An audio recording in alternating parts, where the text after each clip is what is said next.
Markets have had a volatile start to 2014 as they head into the final days of the month, in which we see a transition to Janet Yellen from Ben Bernanke as Fed chair. Here to talk to me about it today is Ronald. Who's a professor at the New York Law School.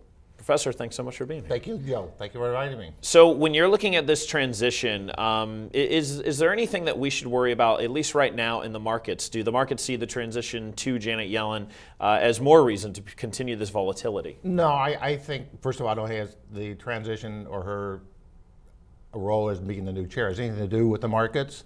I think it's a continuation of the Bernanke economic monetary policy that he's been doing for the last several years. I think it's been a great policy that he's employed.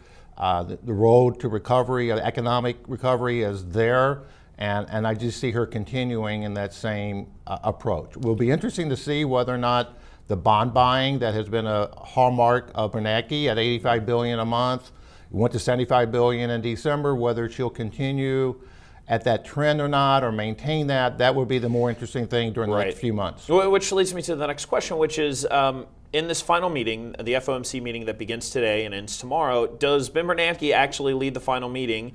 And if so, do we see another cut in the bond purchases? Well, this is a ceremonial thing for him. I think he will go out as one of the better Fed chair that we've had in a long time.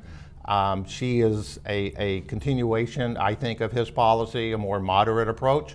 And so she starts February 1st as the new chair. First woman as the chair of the Federal Reserve Board. So I think it's going to be a great opportunity for the country and for the Fed. Yeah, and do you think we'll actually see a cut in quantitative easing in this next meeting? That's a great question. I don't know the answer to your question, but I think it's going to be more of a wait and see type approach.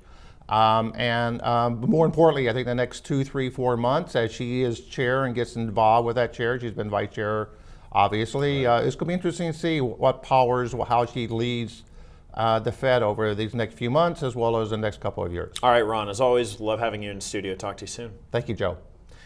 That's what's happening for The Street. I'm Joe Deaux.